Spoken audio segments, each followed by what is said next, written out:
Olá, vamos então ao estudo do capítulo de hoje, que é o de número 24, da obra Mecanismos da Mediunidade.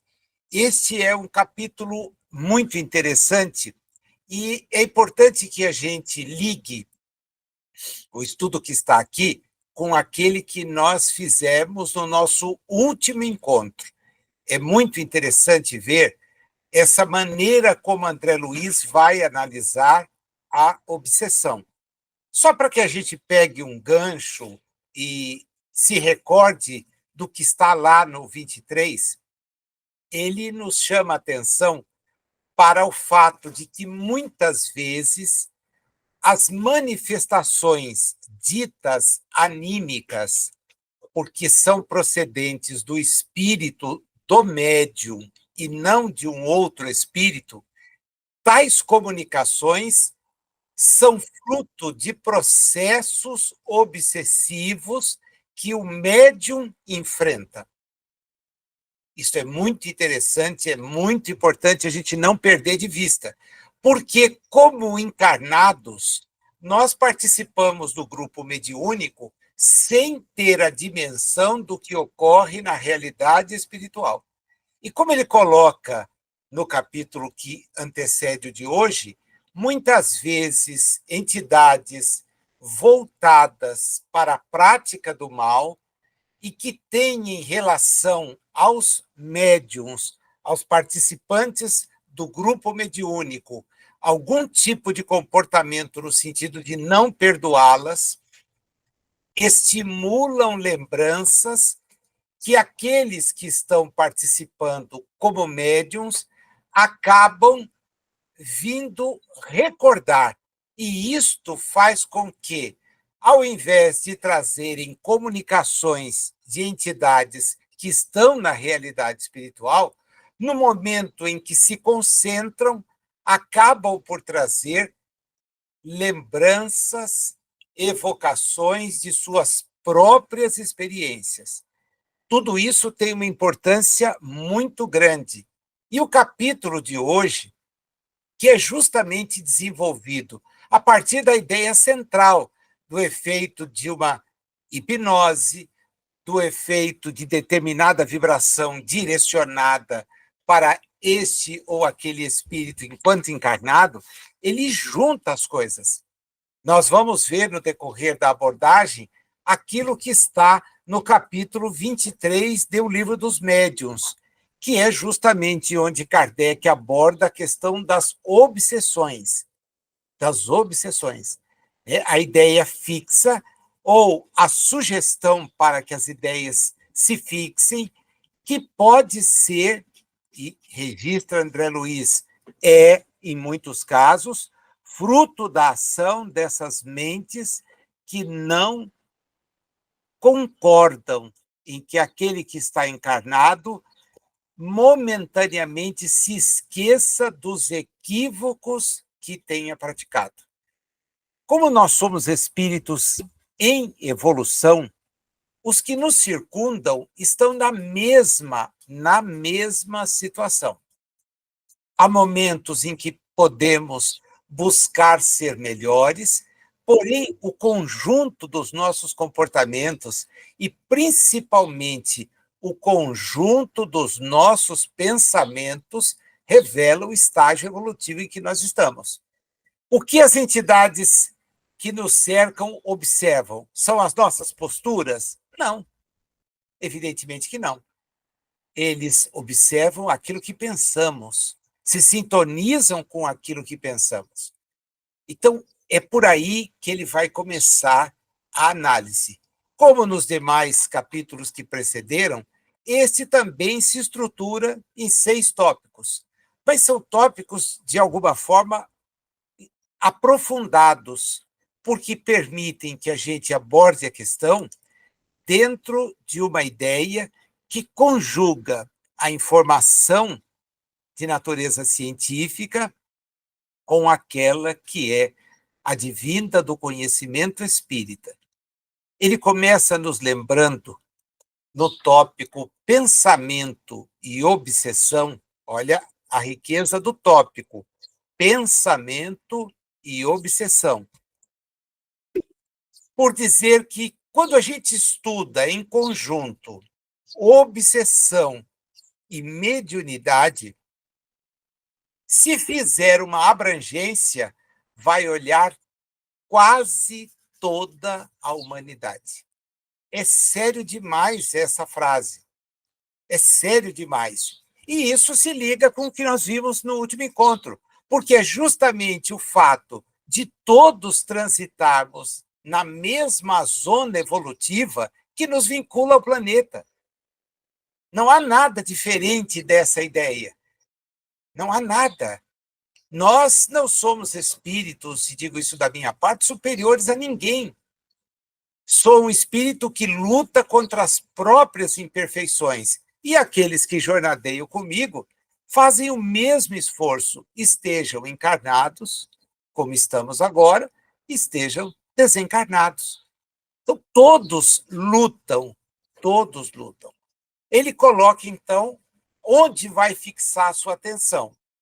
A amplitude do problema deve-se à natureza do pensamento, que age e reage entre emissores e receptores, determinando, então, estados psíquicos que podem ser felizes ou infelizes entre as criaturas.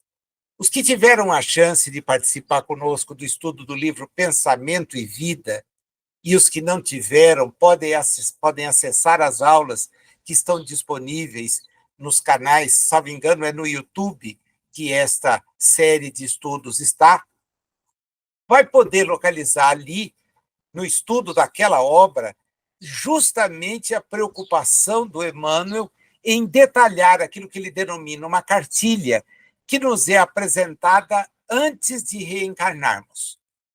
Diz ele que aquelas instruções que agora ele, então, materializou para que a gente delas pudesse se recordar, são fornecidas aos espíritos que trazem consigo o desejo de se melhorar. E é por isso que ele, ao estruturar aquela análise, diz: olha, nós temos um controle total, a depender da nossa vontade, sobre os vários, ele chama departamentos, mas sobre as várias áreas em que se estrutura o nosso próprio pensamento. Então, nós vamos organizando, pelo gerenciamento da vontade, aquilo que vamos desenvolvendo. Mas ele diz, prevenindo-nos e, com isso, voltando a Jesus. Nós não conseguimos impedir o assédio que recebemos do pensamento dos outros. Nós não conseguimos.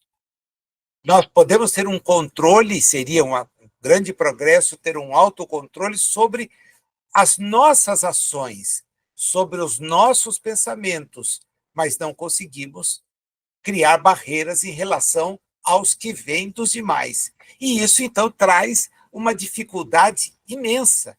É por isso que ele lá nos convida o tempo todo a voltar o nosso pensamento para o alto. Veja, eu não posso voltar para o lado, porque o lado é composto de espíritos como eu sou. São espíritos que jornadeiam no mesmo estágio. Não há aqui entre nós, a única exceção foi Jesus e um ou outro missionário, que estão na Terra para cumprir uma tarefa e que efetivamente não têm um vínculo que nós temos com a Terra, que é o planeta habilitado a nos receber pelo grau evolutivo que temos. Essa é a situação. E aí, então, recomenda a ele, olha, volte o seu pensamento para o alto.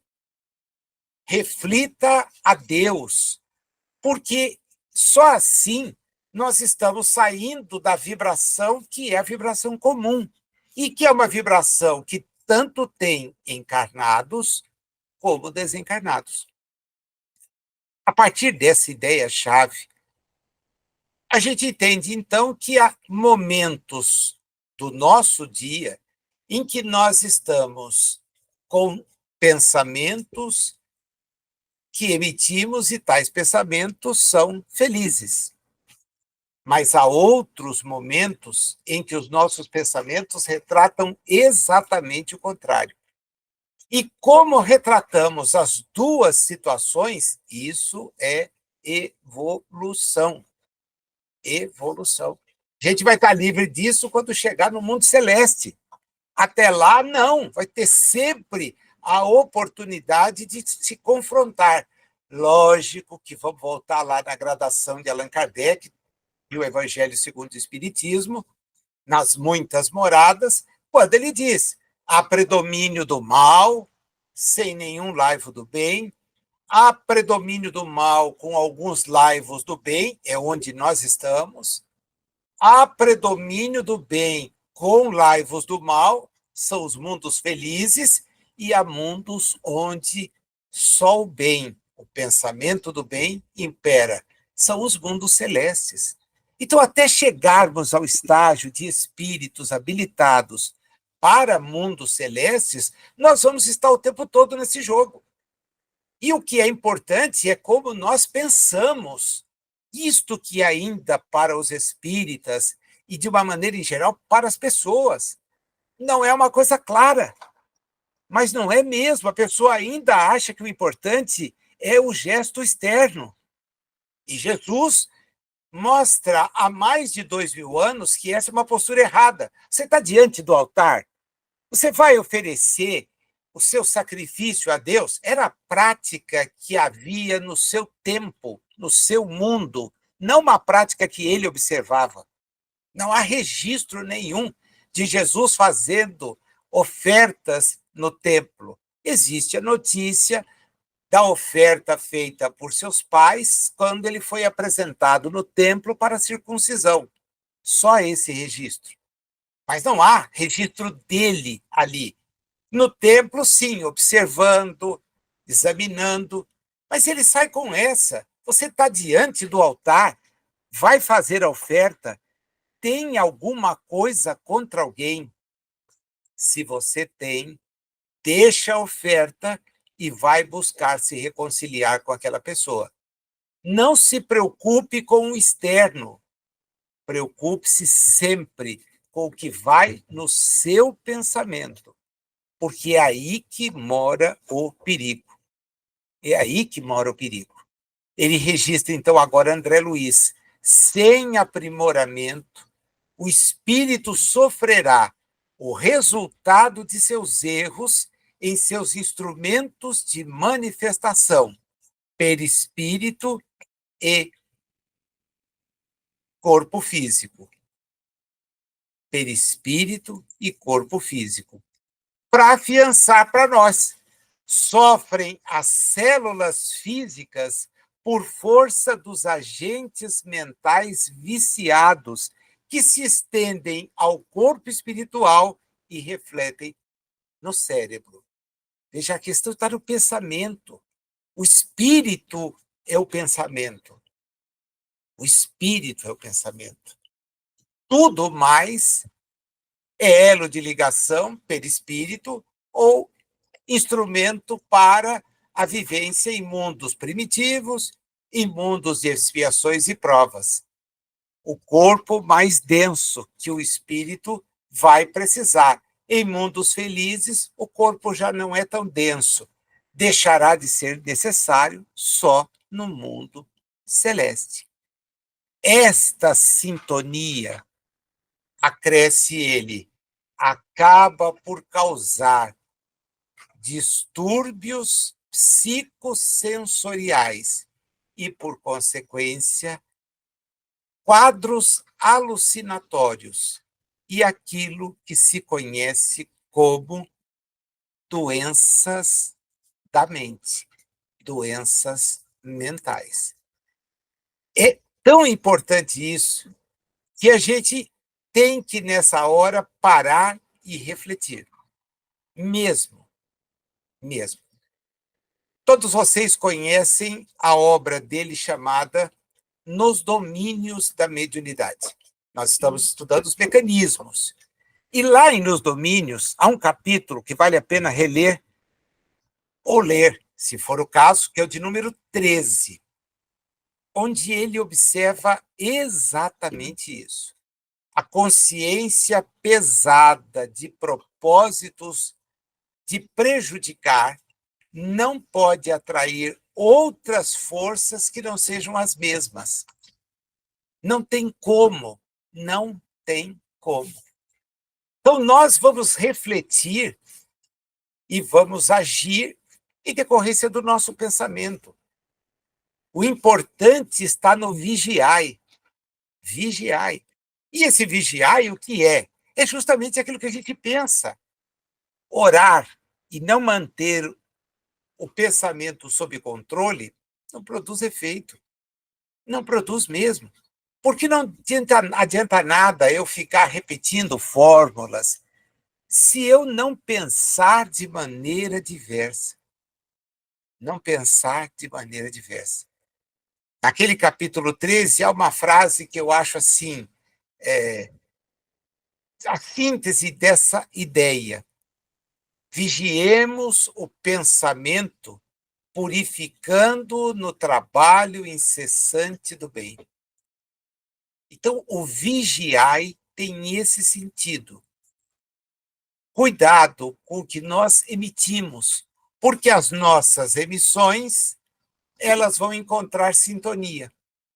E a sintonia que as nossas emissões mentais encontram, é que vão nos situar nesta ou naquela situação. Então, é um desafio constante, permanente, permanente. No tópico 2, ele aprofunda um pouco a questão das perturbações ditas morais, porque não são físicas. Essa é a questão da palavra aqui ser moral, em oposição à física. A perturbação física é a que decorre de uma ou outra questão envolvendo o corpo. A gripe nos perturba, a indigestão nos perturba, eventual problema com uma moléstia desta ou daquela natureza nos perturba. O quê? O corpo. O corpo. O cuidado que precisamos ter como espíritos é não atrair perturbações para uma área que é imortal. O que é transitório, transitório permanece. O que é impermanente é que nós somos chamados a valorizar, a compreender o impermanente, que é o espírito imortal, trazendo na sua trajetória as experiências que fez e, efetivamente, os pensamentos que mantém. Então, nós não buscamos nada de lugar algum, a não ser daquilo que temos na nossa reserva. E com quem nos sintonizamos, vamos nos alimentando. E esse alimento pode nos trazer o que ele denomina desequilíbrios mentais. E para dizer, olha, na base desses desequilíbrios estão a ideação, a afetividade, a atenção e a memória. Ideação, o que eu penso, o que eu idealizo. A afetividade, a quem eu me ligo, a quem eu me ligo. A atenção, o que me prende, o que me prende. E a memória, entre outras coisas, que é justamente o fruto daquilo que eu sou. A memória é o que eu sou. É isto que a gente tem que guardar, mas guardar com muita atenção. Porque eu vou buscar justamente recordações, satisfações que representam o meu estágio evolutivo. Nos nossos dias, onde a atenção das pessoas é tirada de coisas mais sérias e aprofundadas para o que é fugaz e nunca é sério, porque tem que distrair. Ninguém permanece vinculado a algo se a sua atenção não estiver focada. Quanta gente, mas quanta gente eu ouço e me aborda dizendo, mas como é difícil a gente se concentrar diante de um livro. Não é. Juro para você que não é. Eu não consigo. Bom, qual é o seu grau de esforço? Porque o livro não se compara a uma tela de qualquer coisa. Já não se comparava à tela da TV. E olha que o sujeito tinha lá uma novela. E ela era para prender atenção. Imagina hoje que se sucedem em segundos as informações. A atenção da pessoa está completamente. E ela vai buscar o quê? O que a satisfaz.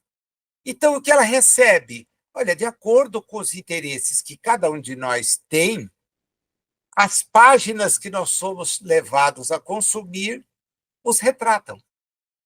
Essa é a grande questão que se tem sobre o controle de mídias sociais. É esse o debate que está sendo desenvolvido na Europa, já rolou nos Estados Unidos e tem a sua iniciativa aqui. Por que motivo? Porque o controle sobre as nossas opções é que norteia aquilo que nós vamos ter acesso. Nós somos a mercadoria a ser oferecida para aqueles que desejam anunciar, filiar, se apropriar, estimular. É tudo uma questão de análise profunda de dados. Análise profunda de dados. Os volumes de acessos que desenvolvemos, e todos nós os temos, alguns de vocês estão aqui conversando comigo agora, usando justamente a tela de um celular. E esta aproximação faz com que os nossos interesses sejam lidos. E, ao serem lidos, norteiem uma série de outras questões. Então, perceba como a atenção para páginas que se sucedem, para pequenas notas, para mensagens curtas, é a chave. A gente acaba explorando isso até pessoalmente. Nossas mensagens que saem aqui todos os dias, publicadas pela Dani, pela Fátima Antunes, e que chegam via Instagram, Facebook, TikTok, elas levam em conta exatamente isso. Fazem aquilo que a mídia pede, que são frações de segundos, no muito, um minuto, e tentam levar uma mensagem espírita. Às vezes a gente se choca aqui, ao ver os dados, porque vê que a mensagem foi acessada por 1.000 pessoas. E, de repente, é um bom assunto. Maravilha. Mas quanto esse bom assunto representa em relação a tudo mais? Bem, é preciso que tenha o bom assunto. Mas não é essa a regra. Se as pessoas tiveram a atenção voltada para isso, ótimo. É sinal de que há espaço para a boa transmissão. Há espaço. Há um lado das pessoas que muitas vezes reclama justamente esses momentos. E que bom que a gente pode contribuir. Mas o livro está entre nós há um tempo maior e não as chama a atenção. A pessoa diz, não consigo. Uma página, para mim, é um sacrifício fazer a leitura. Uma página? Uma página. Nossa, mandou uma mensagem tão grande, tinha uma página. Caramba! Caramba, a gente está fazendo recorte, às vezes, de frases. Por quê? Porque se você escrever duas, a pessoa leu a primeira. Ou, às vezes, nem lê. Tem 2 parágrafos. Caramba! Como é que a gente vai estudar assim? Nunca se vai ter profundidade de absolutamente nada. Mas é absolutamente nada. Quem diz isso é alguém que leciona há 40 anos. Sem a leitura sozinha, pensada, refletida, o aprendizado não chega. A sala de aula é um mecanismo em que a gente dispõe de 50 minutos para cada abordagem para transmitir o quê? A informação completa? Não, a maneira de acessá-la. Agora, o sujeito não quer ler, ele quer ouvir, quer que seja rápido e quer guardar? Não guarda, mas não guarda mesmo.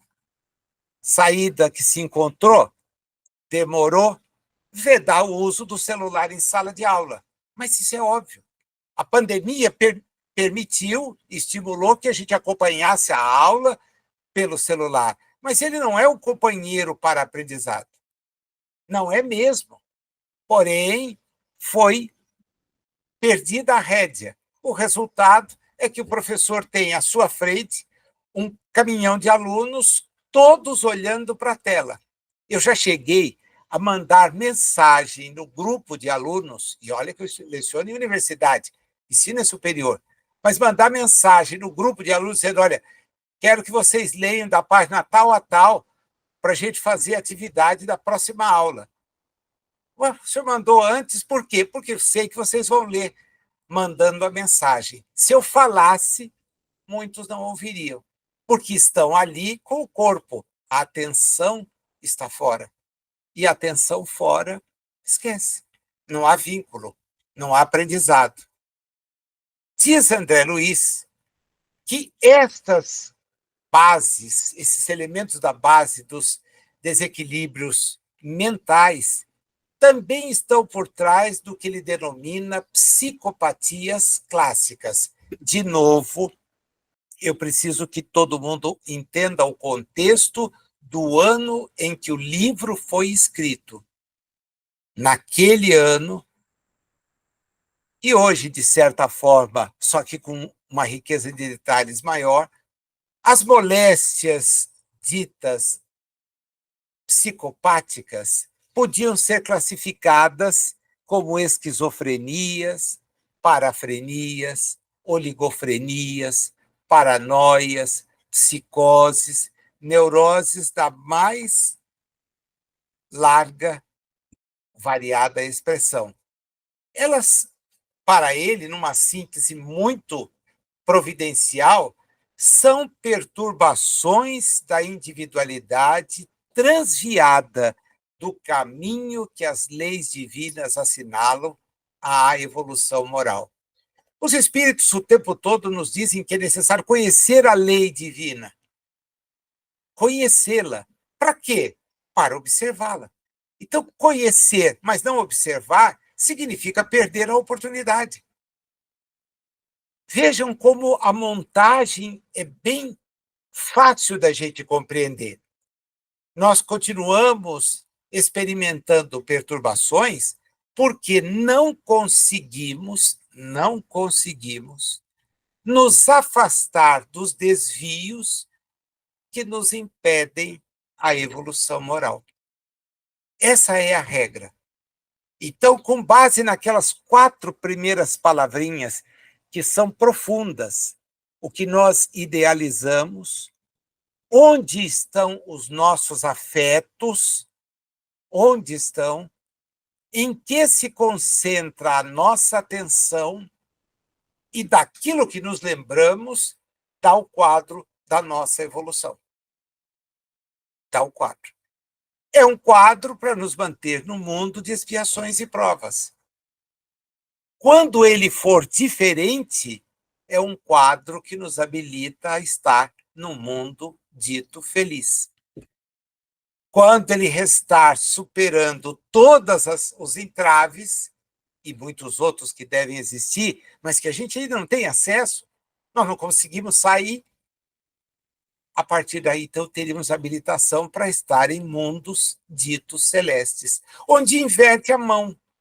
Então, o espírito do mundo celeste é o mensageiro a ajudar aqueles que ainda estão no primitivo, no de expiação e provas, no mundo feliz. Ele é o mensageiro, ele é aquele encarregado de ajudar. É assim que os espíritos nos apresentam as coisas. Olha como é lógica a estruturação. Jesus nos convidou a buscar o reino. O que nós lemos pelo reino? Todos nós somos as almas que estão aqui. Isso não é culpa de ninguém, é nossa. Nós entendemos que o reino era um lugar celeste, que tinha um rei, que tem servos, que tem posição. Isso é uma bobagem. O reino é o espírito. O reino não vem por sinais exteriores, é ele de volta. O reino é algo que você constrói. Agora, vai construir um reino como? Se ainda insiste com posturas que não apontam para isso. Passou-se o tempo, venceram-se as resistências, novamente foi posta em xeque a ideia de que a religião tem o domínio sobre as coisas, ela não tem, é uma criação humana. A ciência faz confronto e os espíritos, então, se manifestam, agora organizadamente. Mas para fazer o quê? Bater na mesma tecla. Somos espíritos em evolução. Em cada um de nós repousa o ritmo da evolução. Ah, mas eu não vou chegar. Não. Eu não vou ser conduzido. Não. Não vem ninguém me buscar. Não. Você quem vai. Mas vou para onde? Para onde o teu pensamento te levar. Porque o teu pensamento, e ele acabou de nos ensinar isso, quando é voltado para o bem, te faz ficar envolvido com coisas boas.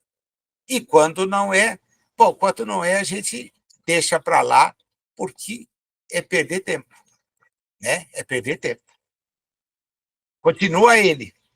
Enquanto encarnada, consegue a criatura ocultar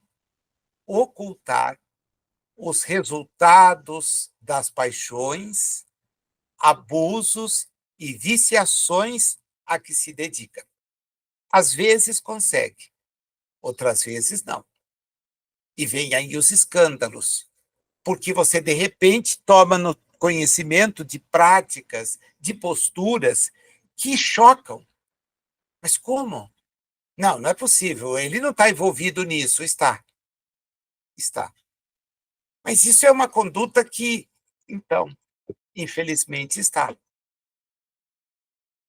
Se nada acontecer, enquanto estiver encarnado, ninguém descobrirá. E a pessoa, na análise que faz, equivocada, entende que aquilo está resolvido. Olha a dureza da realidade espiritual. Ao desencarnar, não mais suporta o regime de fantasia e passa a sofrer as consequências das ações nefastas que desenvolveu. Vocês já me ouviram falar dele várias vezes, mas sempre que chega aqui, eu volto automaticamente. O prefácio do livro Ação e Reação. Quando Emmanuel diz as escolas penais entendem que a pessoa que é presa, ela, de certa forma, ajusta os seus débitos. Mas e os que não são presos? E os que conseguem burlar? E os pensamentos que enveredam pelo mal? A justiça dos homens não pune pensamentos, ela pune ações, omissões, não pensamentos. A concretização de um pensamento, se for descoberta e for um ilícito, é objeto da justiça penal. Uma omissão constatada é objeto de análise da justiça penal. Mas o pensamento não. Ah, bom, então eu estou quitado. Ele vem e ensina para todos nós. É aí que você se equivoca. Porque no instante em que você desencarna, isso tudo desaba. E você se mostra tal qual é. O seu pensamento é o seu espírito. E aí, bom, aí é hora de sair da fantasia. Sofrer as consequências das ações que praticou. E a principal delas, como analisa Allan Kardec em O Céu, o Inferno e a Justiça Divina, segundo o Espiritismo, é justamente a postura daquele que expia, daquele que sofre, daquele que se relembra do que fez. Porque não tem como apagar. Fiz. Não tenho como passar uma borracha no que eu fiz. A memória é o espírito, não é do corpo. Então, ela vai permanecer conosco. Vai dar o grau evolutivo em que estamos. E aí as atrações serão evidentes. Quem nos circundará na realidade espiritual? Aqueles que pensam como nós. Aqueles que têm o mesmo nível de afinidade.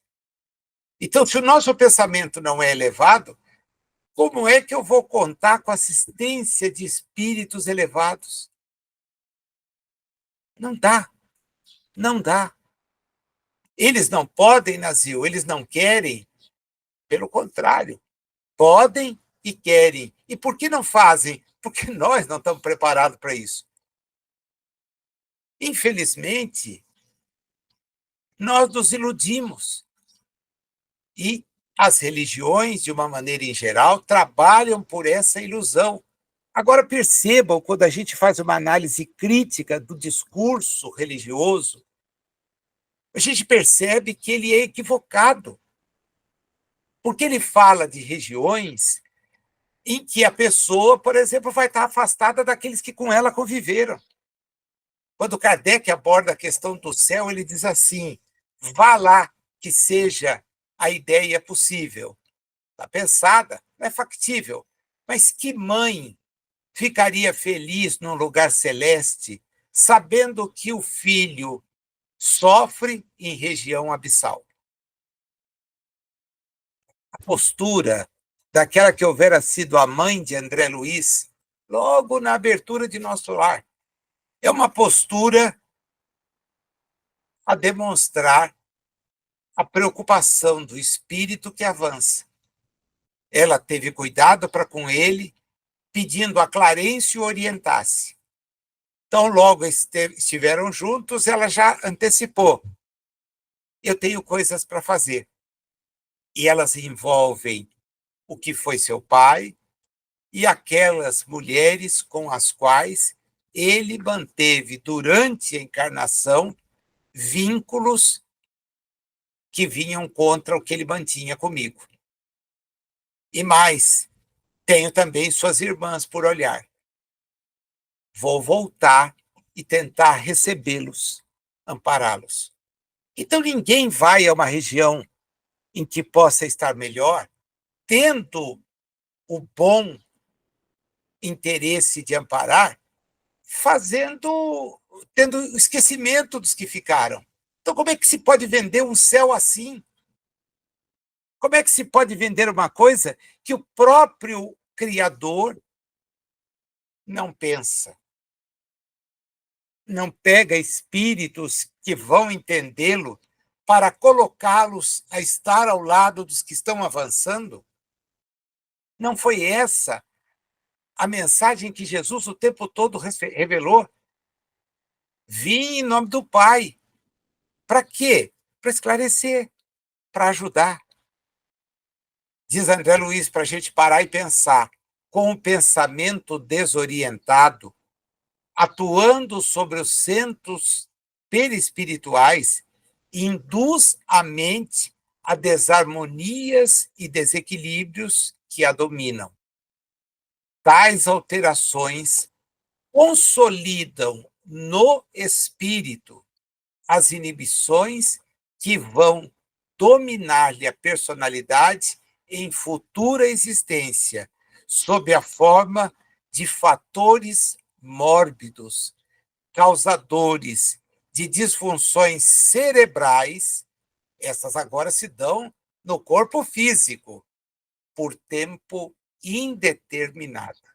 Então, é o desequilíbrio do espírito que provoca as disfunções que serão exteriorizadas ali. Ele dá um passo adiante e ingressa num terreno que é muito interessante, porque Kardec, quando fala do purgatório, tem uma ideia sui generis. Quem já leu O Céu e o Inferno sabe. Quem não leu, não vou dar spoiler, vou convidar para que leia e entenda o que o Espiritismo vê sobre zonas purgatoriais. Dá para antecipar um pouquinho aqui, porque no tópico 3º, ele diz para nós: considerando que os delinquentes emitem oscilações mentais de terrível caráter, condensando as recordações malignas, fica compreendida a formação de zonas purgatoriais e infernais povoadas pelas temporárias criações do remorso. O expiar é o ter remorso. Porque o sujeito se lembra de que podia ter agido de forma diferente, de que tinha chance de ter agido de forma diferente, que podia ter pensado de outra maneira, mas não pensou, mas não agiu.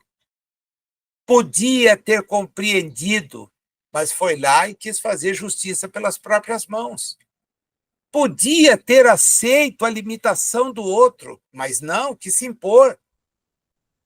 Quantos assassinatos físicos e morais são cometidos porque a pessoa não concorda que o outro pense desta ou daquela forma?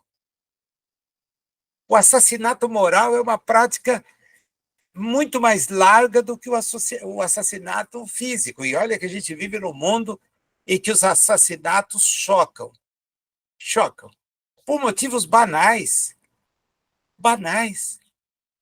Para não ser surpreendido no que está fazendo, para calar uma opinião, para censurar porque a pessoa resolveu tomar um outro caminho. E nós vemos o cometimento dos assassinatos. Apenas e tão somente porque, olha, não aceito. Tá aí. Você é quem? Ah, não, não aceito, vou lá e resolvo. Então, percebam, liberto da matéria, a pessoa vai entrar em que tipo de vibração? Qual é a casa mental que ela vai transitar, tomando essa casa no sentido amplíssimo? O arrependimento, a amargura, o desespero e a rebelião são os 4 itens que se somam ao remorso. Então, vamos pensar nos 5. Ter remorso já é algo complicado. Agora, imagina você juntar isso à amargura por aquilo que fez, ao desespero pelo prejuízo que trouxe, pelo mal que desencadeou, à revolta por não aceitar. A conclusão parece óbvia, né? Nessas províncias da sombra, habitadas por multidões de criminosos, espíritos culpados comunicam-se reciprocamente, gerando quadros de extremo horror, recebendo de volta os mesmos padecimentos que criaram nos outros. As zonas purgatoriais, as zonas infernais têm esse tipo de situação, de composição. Para que a gente não entre em parafuso, né, ele se apressa em explicar, perdão. É claro que, embora comandadas por inteligências pervertidas ou bestializadas nas trevas da ignorância, esses antros, como ele chama, estão circunscritos no espaço e são fiscalizados por espíritos sábios e benfazejos, que dispõem dos meios que forem necessários para observar a transformação individual das consciências e que, então, são trazidas em processo de regeneração para que possam, em outras áreas, porque nestas não dá, voltarem a buscar equilibrar-se. Diz ele, essas vastas cavernas de reeducação funcionam como imensas penitenciárias do espírito, onde se recolhem irmãos desvairados. Guardas afins aos criminosos vigiam-nos em suas prisões manicômios, e essas almas embrutecidas no crime sofrem o retorno de suas criações mentais infelizes. Vigiai, vigiai e orai. Mas primeiro, tende polícia com o seu pensamento. Agora fica fácil a gente reler Libertação, né? Como era bacana se a gente pudesse reler aqueles livros com o conhecimento que se tem agora. Porque às vezes se tenta passar, né? Aí é o que está acontecendo em Libertação, mas por que essa gente está desse jeito, nessa condição? Olha, primeiro porque vibra e pensa assim, mas isso não impede. Olha a presença lá de Gúbio, o quanto ele consegue fazer, não apenas em benefício daquela que era a tutelada, que ele buscava amparar e que sofria sob um processo de constrição ordenado, mas ele consegue também libertar aqueles que a constrangiam.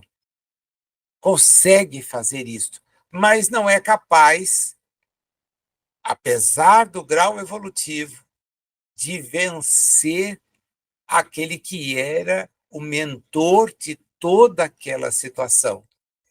Ele não. Mas o espírito que o amparava fora daquela missão traz para si a responsabilidade e, dizendo basta, tira Gregório daquela situação. Houvera sido sua mãe, tinha ascensão moral para, diante desse quadro dantesco, as páginas de libertação, quando a pessoa não tem algum tipo de informação espírita, é complicado você trabalhar, porque as dúvidas que vão surgindo fazem a gente até parar e pensar que, para convidar para participar de conversas assim, tinha que fazer algumas perguntas antes, porque desequilibra, a pessoa fica ali apavorada com aquilo que lê. Então, presta atenção no ovoide, fica te perguntando sobre o ovoide, não consegue entender o que vem. Ouve falar de espíritos em carros, de caveiras, a pessoa fica completamente perdida, sendo induzida a adotar comportamento que lembra animais. Então, vem com aquilo, te traz, olha, mas essa página, essa coisa. É necessário um tempo para que a gente possa se aproximar de leituras assim. É necessário ter um certo preparo para que você releia e o faça entendendo aquilo que está sendo narrado. Se a gente perceber, o livro que nós estamos lendo agora é um livro síntese, como foi Evolução em Dois Mundos. É fácil identificar que as situações que são abordadas aqui, ele já apresentou. Agora é uma síntese para que a gente entenda como são os mecanismos em que há manifestações do nosso espírito. Se elas provêm de outro, maravilha, são espíritas. Mas se são aquelas que são fruto da nossa memória, das nossas lembranças, são anímicas. E podem ser despertadas justamente por esses espíritos que não nos querem ver avançar. Conhecem quem somos, as posturas que adotamos, e aí vão trabalhar para que a gente permaneça no mesmo estágio. Por quê? Porque é o estágio que eles estão. A pessoa tem inveja porque alguém tem um telefone diferente. Calcula se não vai ter inveja porque logrou um progresso espiritual. Mas não vai mesmo, não vou deixar. Tem gente que você não conta nem o que tem. Vai no bolso, na bolsa, escondido, e se tocar, você não atende, porque se mostrar, na hora corre o risco de quebrar, porque já vai olhar com aquela vibração fantástica, benéfica. Nossa, que lindo, hein? Acabou. No dia seguinte, o equipamento não funciona mais. Mas o que foi isso? A vibração dele. Eu já vi e aí vai de você acreditar ou não na minha palavra, mas eu já vi um belíssimo pé de samambaia cultivado no decorrer de vários anos morrer depois de uma semana, por uma visita que, olhando para ele, disse para minha avó: "Nossa, dona Virgínia, que mão boa que a senhora tem para plantar samambaia." E a avó, coitada, inocente, até aquele dia, disse para ela: "Olha, eu uso a seguinte técnica", e explicou como é que ela trabalhava o xaxim, o que ela fazia, como ela organizava a planta. Uma semana depois, a planta estava seca. A avó não se conformava. Foi lá, olhou, viu, mexeu, não aconteceu nada. E ela usava uma expressão que vocês devem ter ouvido, com certeza, é, o alcance dela que permite a gente entender. Que pessoa com olho gordo, né? Eu imaginava o olho inchado, e o gordo é no sentido de jogar mesmo todas as vibrações do mundo. Depois que conheci a doutrina espírita, entendi na hora. A pessoa vibrou contra a plantazinha que não conseguiu se manter. A planta não conseguiu resistir. A vibração que a pessoa deu por um olhar. Nossa, que coisa linda! Como a senhora cuida bem, acabou a planta. O resultado prático é que todas as plantas da minha avó mudaram de lugar, né? E quando alguém chegava lá e perguntava, dizia: "Não tenho mais." Não tem. Ele escondia. Assim, porque eu não posso ter a planta lá fora.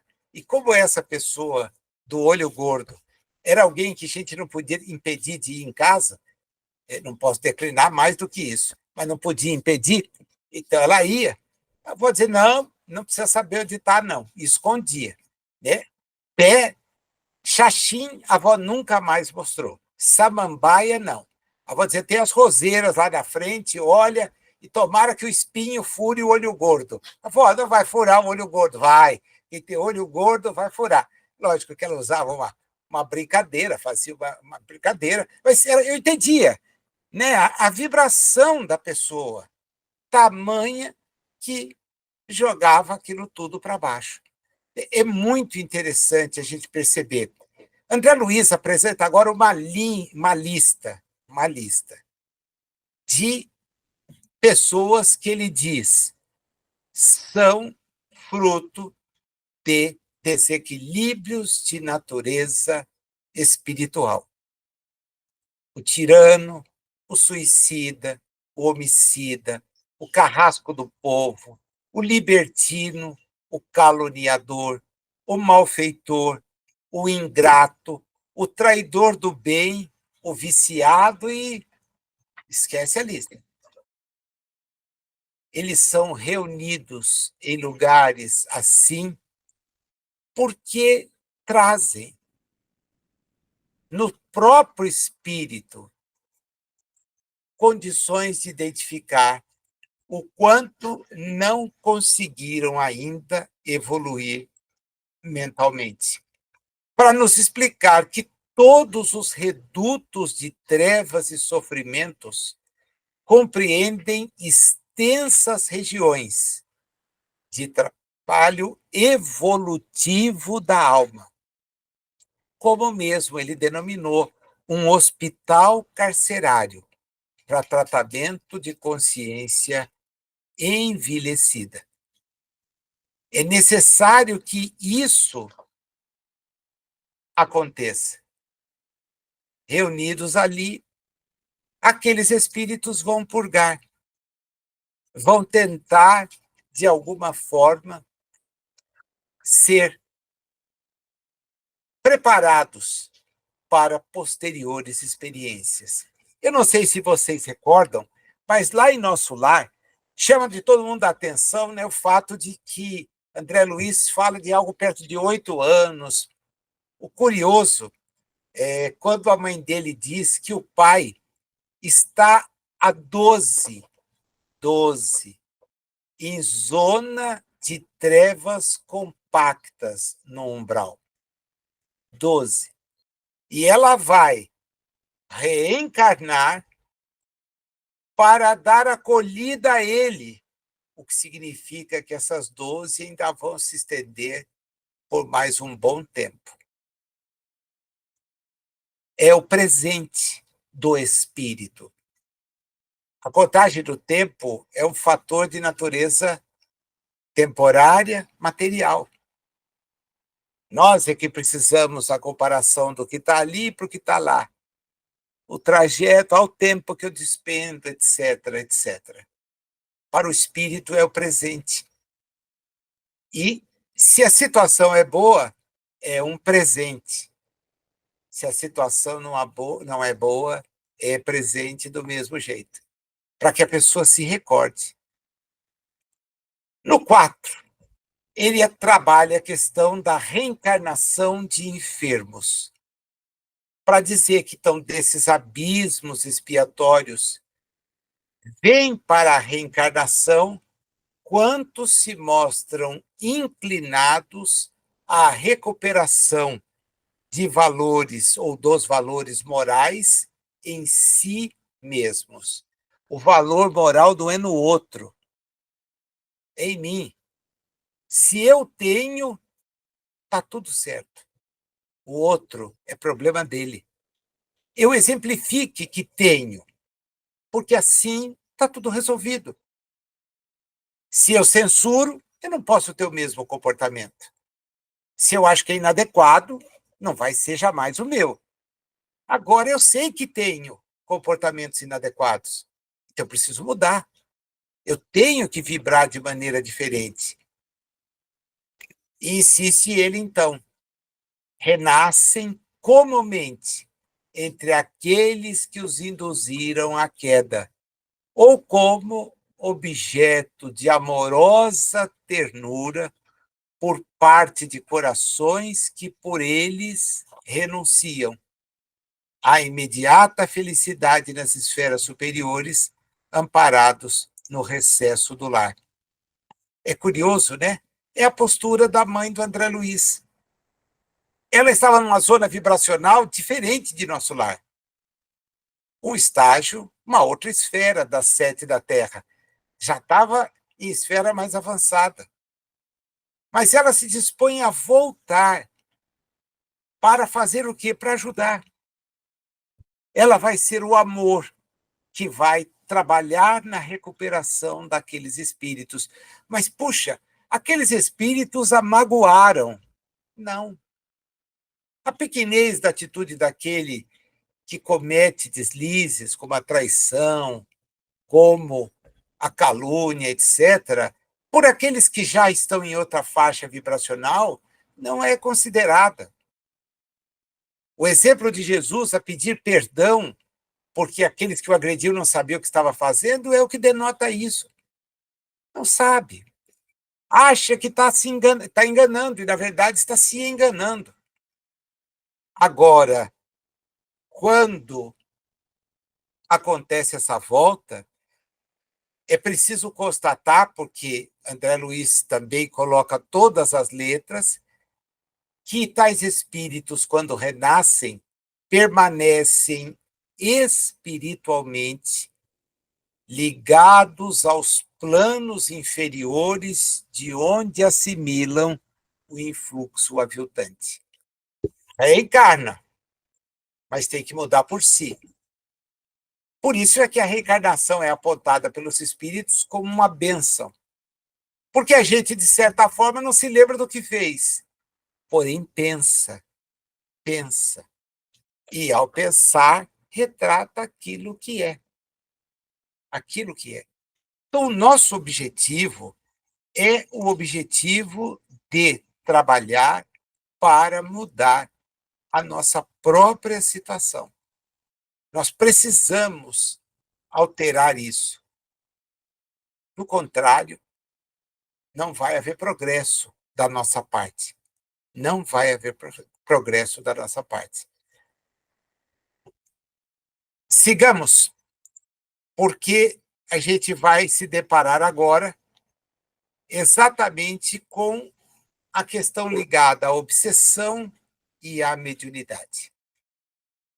De novo, ele vai resgatar um pouquinho do que já havia sido antecipado lá na parte do animismo e mediunidade.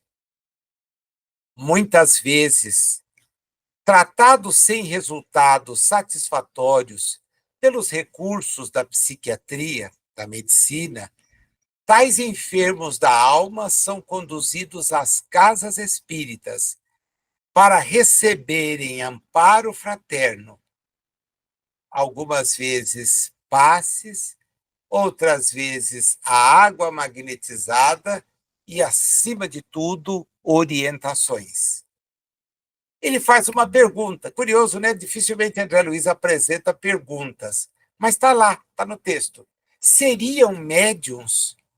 Sem dúvida, diz ele. São médiuns doentes, afinizados com os fulcros de sentimento desequilibrado, de onde ressurgiram para novo aprendizado entre os demais. São intérpretes de forças degradadas por certo tempo, e contra elas deve se opor a intervenção moral necessária como medicação aos doentes. Trazendo profundas marcas de suas ações, emitem ondas mentais viciadas que sintonizam com os pensamentos das entidades inferiores a sua cobertura na retaguarda. São irmãos enfermos da alma e devem ser acolhidos nos ambientes espíritas para que possam ser ajudados na própria transformação.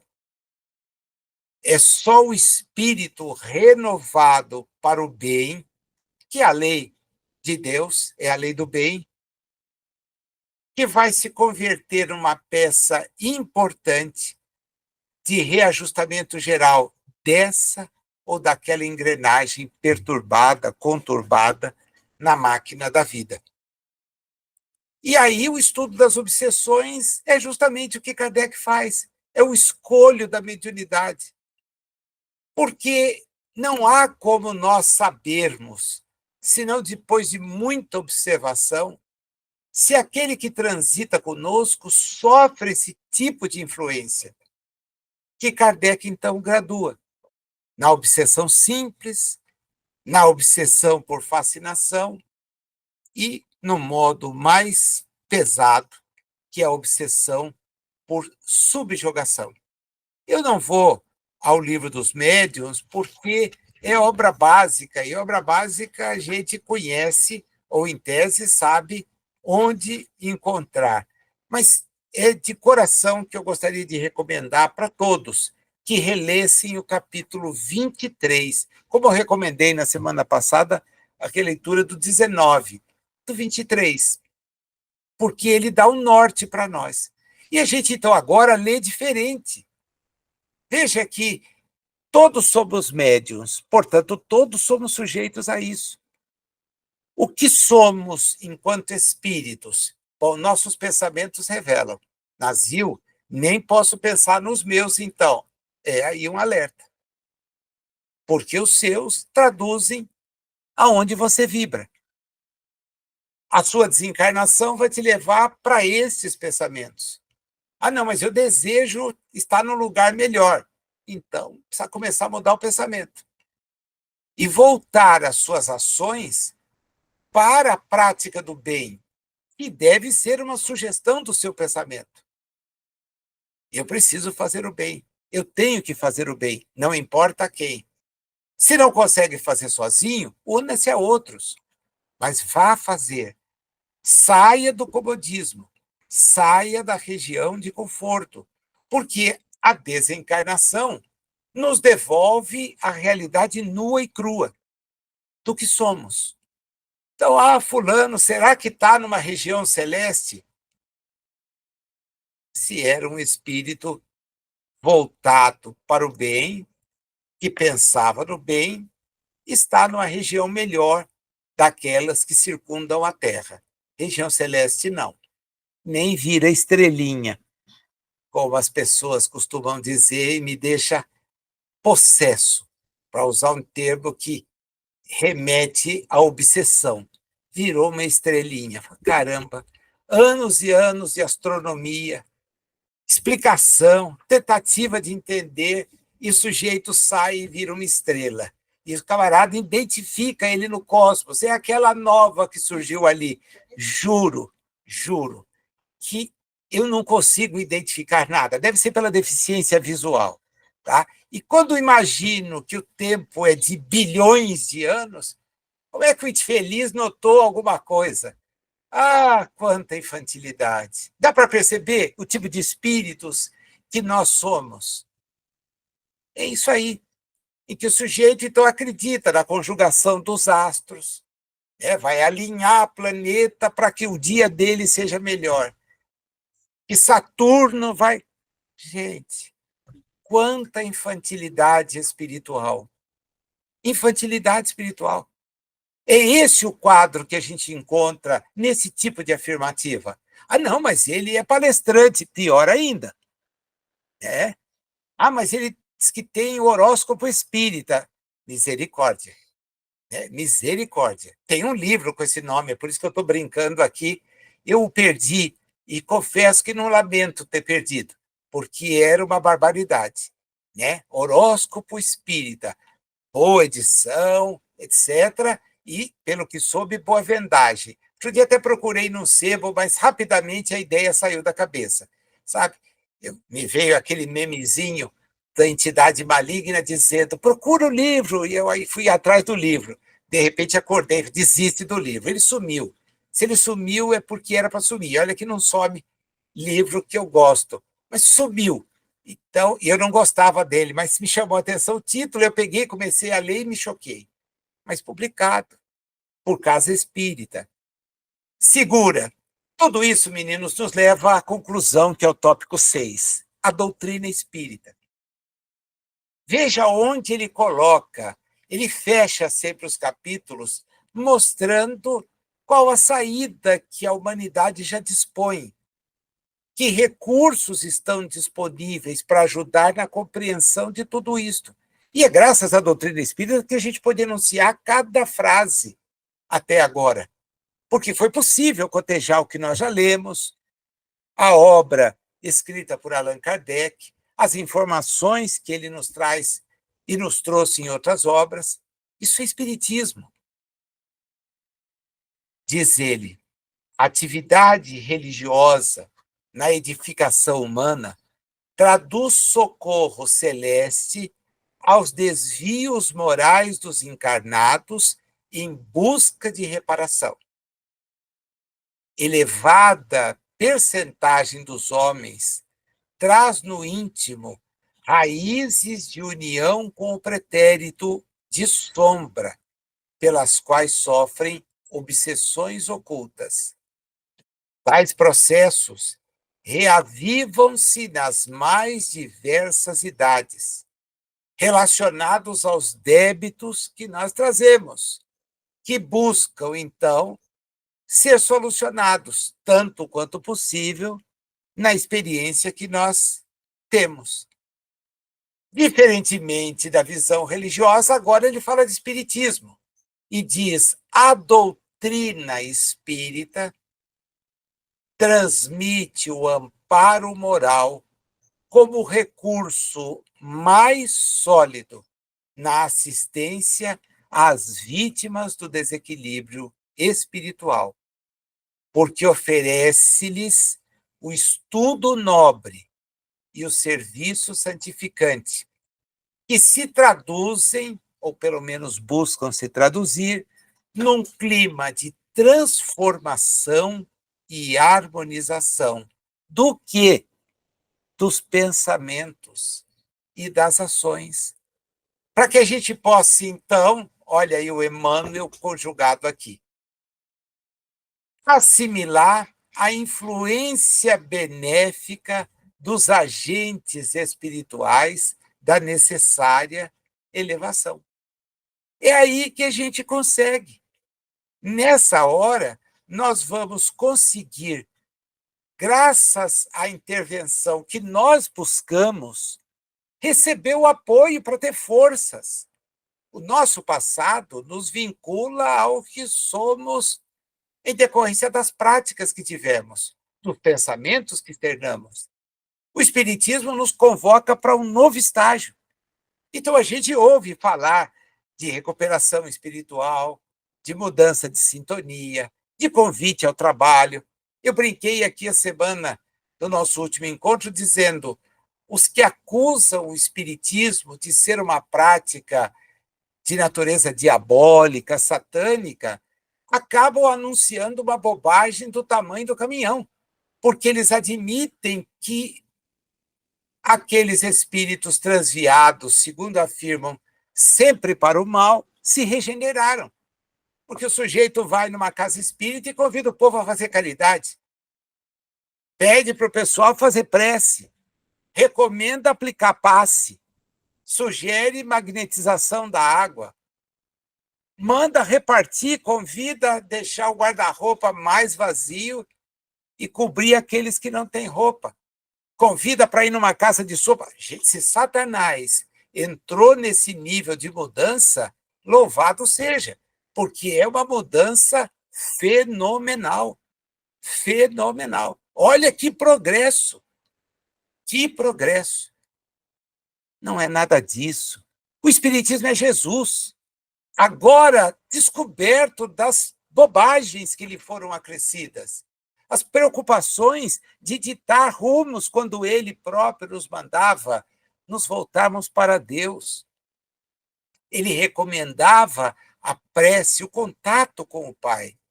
Nos chamava à prática do bem. Nos pedia para abrir mão dos sinais exteriores e cuidar daquilo que vai no espírito, porque somos espíritos imortais. Esta é a mensagem dele. Esta é a mensagem espírita que volta a ele no tempo certo para poder pedir aos homens que agora têm condições de raciocinar melhor. Não é o crê ou morre, mas é o desafio da crença ser baseada na racionalidade. Agora é a hora. Então, nós temos, como espíritos, uma preciosa ferramenta ao nosso dispor. Essa ferramenta é o conhecimento que o Espiritismo nos traz. Agora, nós precisamos nos valer do conhecimento que ele traz para passo 1, mudar o nosso próprio pensamento. Sabemos da importância do vigiai. Brasil, mas e o orai? Bom, o orai é objeto do nosso estudo no próximo encontro, onde a gente vai, então, analisar o capítulo 25 de Mecanismos da Mediunidade. Espero vocês lá.